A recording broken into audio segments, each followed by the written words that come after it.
the Green Bay Packers OTAs, the second little run of it going on, finishing up today. They got one more day next week, and then mandatory mini, and then they're done for a bunch of weeks, 6 weeks or so, and then we're starting up the training camp, and we're looking forward to that.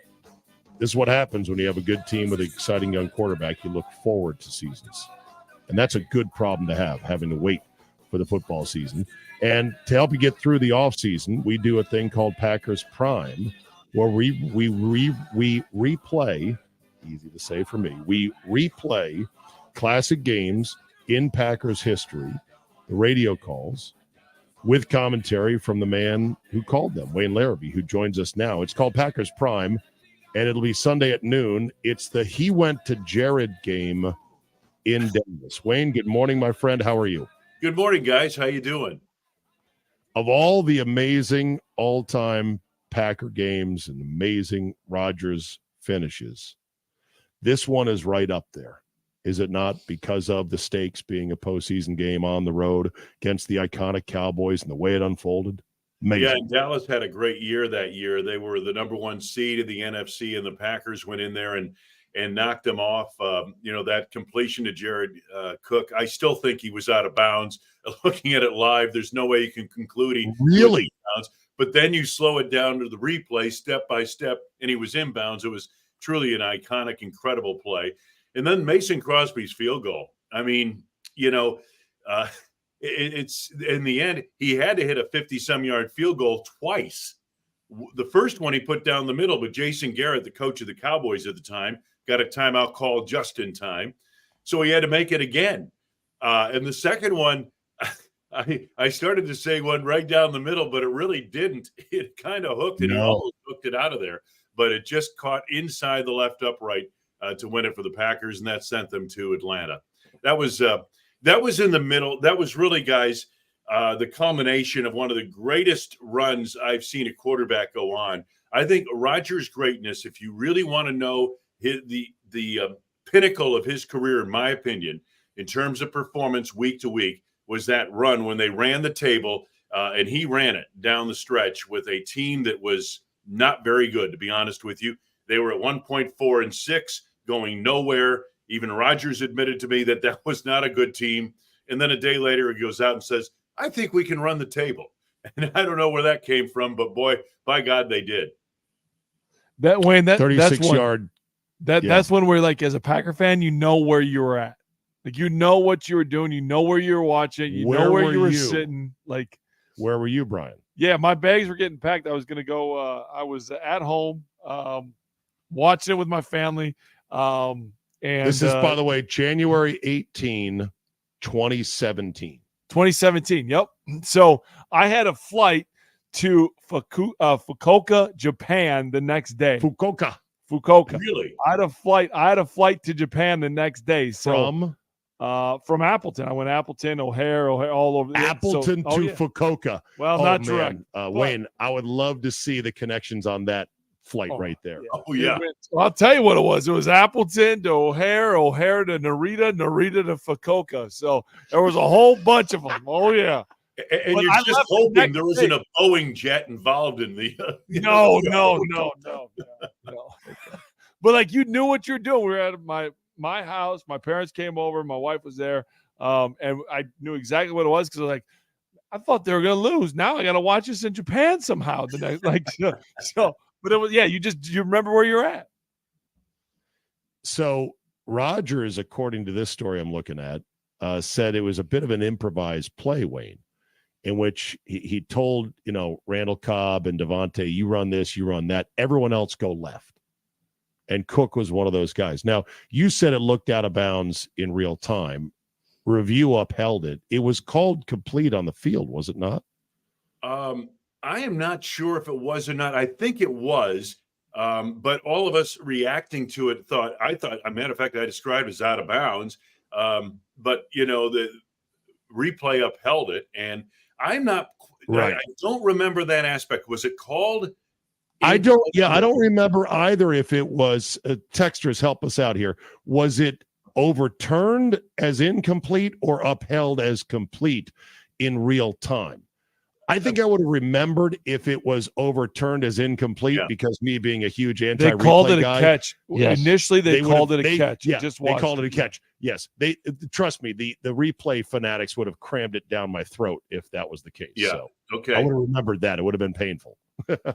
Yes. But yeah, I think so. I think all the elements that went into the stew of this being one of the all-time classic games, and listen to the whole call this weekend on Packers Prime right here on the game, your home of the Packers, was number one, it's a playoff game, high leverage. Number two, the Cowboys were the 1 seed. Number three, they, along with us, the iconic franchises of the NFL, right?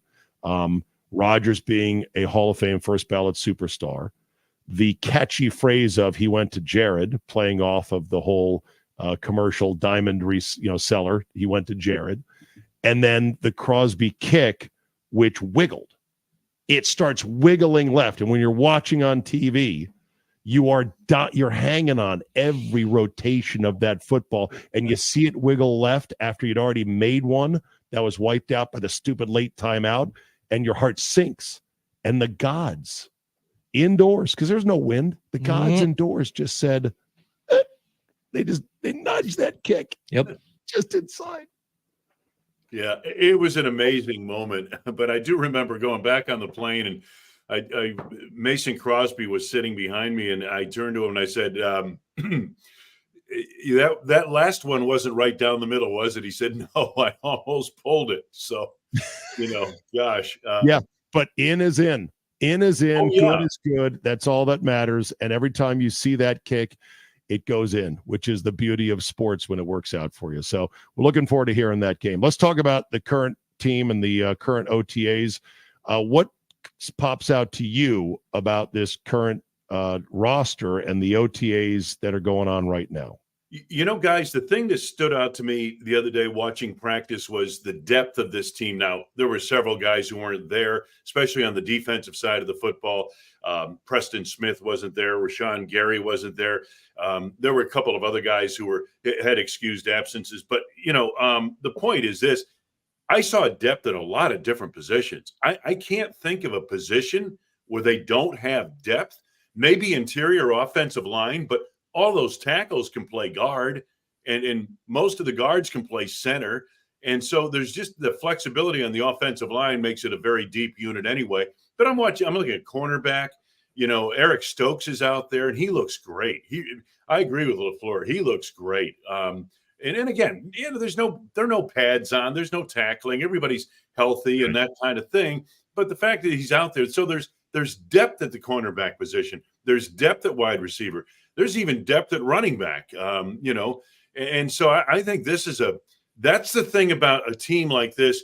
They have a lot of depth. And what does that mean? Well, at this time of year, that means competition. Brian Gutekunst, if he was here, would not be talking about depth. He'd be talking about competition, each one of these position rooms. And that's what we see with the Packers right now, competition. Wayne, is this team young enough to know how good they can be? Are they young enough to not read the press clippings? Are they just young enough to not know what might be ahead of them? Do you know what I mean? Yeah, I think they're a little more mature than they were a year ago because they've been there. They've been to the playoffs. They've won a playoff game. They made a run down the stretch to make the playoffs.